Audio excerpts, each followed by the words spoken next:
सभी को नमस्कार। जय श्री कृष्णा। साथियों, आपका स्वागत है बहुत बहुत मेरे इस YouTube चैनल पर। और हम बात कर रहे हैं कि हमारे जीवन में 5 मुख्य एरियाज हैं जिनमें हमें बहुत ध्यान देने की जरूरत पड़ती है। एक भी एरिया यदि कमजोर है तो हम वहीं पे हम सारी मानसिक शांति खो बैठते हैं। उनमें से सबसे पहला स्वास्थ्य है।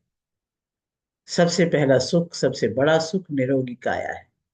तो हेल्थ पर ध्यान देना सबसे पहला हमारा कर्तव्य है।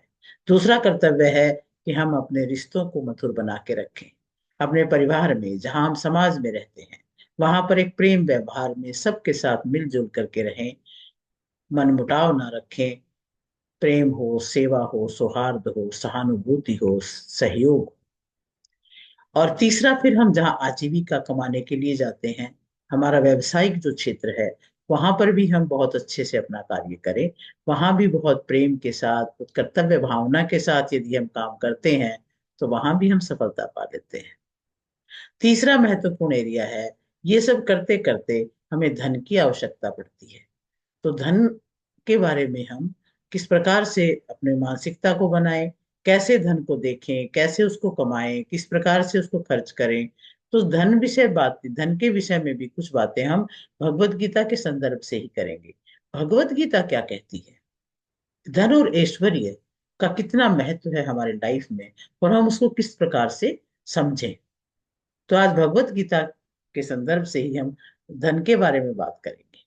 ये बड़ा महत्वपूर्ण एरिया है, क्योंकि धन के बगैर तो कोई भी कार्य नहीं होता। हर कार्य में धन चाहिए। घर से बाहर निकलते ही हमें धन की आवश्यकता पड़ती है। तो धन के बारे में, ऐश्वर्य के बारे में भगवत गीता क्या कहती है? क्योंकि भगवत गीता तो सार है सभी ग्रंथों का। उसमें कोई भी विषय आप उठाएंगे तो आपको समाधान अवश्य मिलेगा। ये आपकी समझने की दृष्टि होगी, उस हिसाब से आप उसको ग्रहण कर पाएंगे।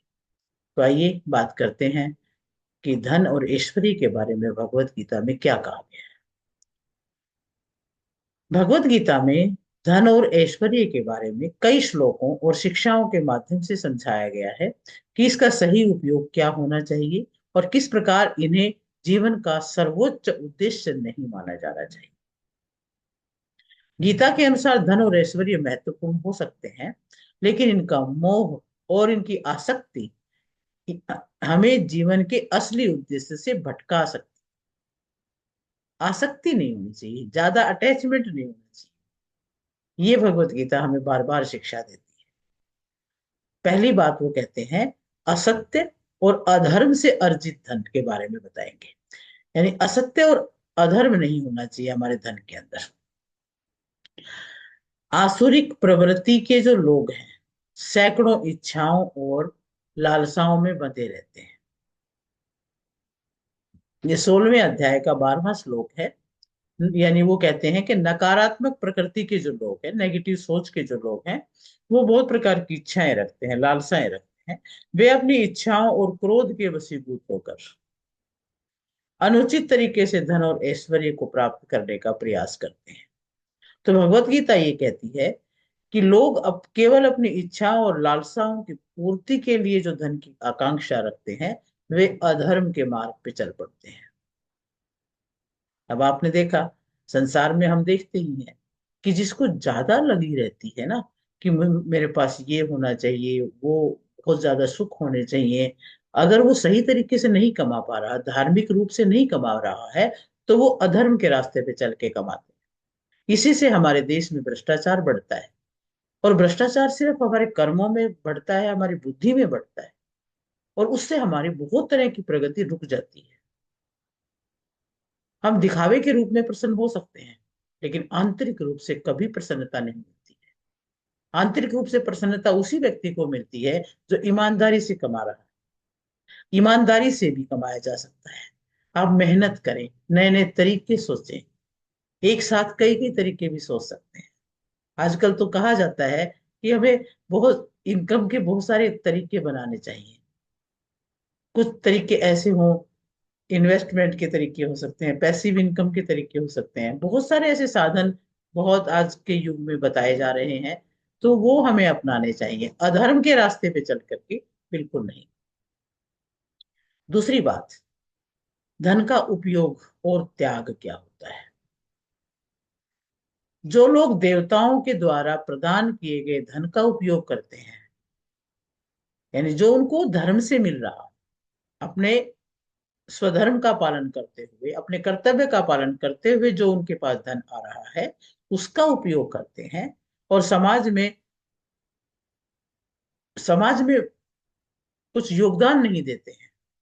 यानी जो भी मिल रहा है वो तो उपयोग कर लेते हैं, लेकिन उतना वैल्यू नहीं दे पा रहे हैं, तो वो एक प्रकार से चोर कहलाते हैं। यानी जितना आपने कमाया है उतना आप अपनी सेवा के रूप में समाज को दें, तभी आप उसका सही ढंग से उपभोग कर पाएंगे। भगवत गीता सिखाती है कि धन का उपयोग सही तरीके से करना चाहिए। हमें अपने धन का एक हिस्सा समाज के कल्याण के लिए, दान के लिए, सेवा के लिए लगाना चाहिए।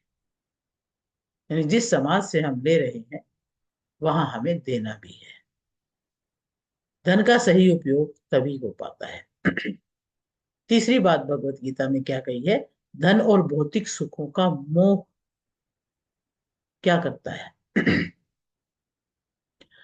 आपका अधिकार केवल कर्म करने में है, फल की इच्छा में नहीं है। इसलिए फल की आसक्ति से मुक्त होकर कर्म करें। धन और ऐश्वर्य की लालसा से कर्म ना करें। ये मोह हमें कर्म फल के प्रति आसक्त बनाता है और हमारी शांति को भंग करता है। हम यदि हर हर कर्म को ऐसे करें कि इससे मुझे धन मिलेगा और फिर कहीं कमी रह जाए, तो क्रोध आएगा। क्रोध से फिर और आगे बहुत सारी बुराइयां स्टार्ट हो जाती हैं। तो हमें हमेशा निस्वार्थ भाव से कर्म करके बल में मन को न लगाते हुए अपने कर्तव्य में मन को लगा करके कर्म करना है। निष्काम भाव से कर्म करना है। तब जो धन आएगा वही हमारे लिए अच्छा धन है। चौथी बात क्या कही है, धन का सही अर्थ और महत्व क्या है। योग का अभ्यास उन लोगों के लिए नहीं है जो अत्यधिक खाते हैं या बिल्कुल नहीं खाते हैं, जो अत्यधिक सोते हैं या बिल्कुल नहीं सोते हैं। ये एक श्लोक आता है।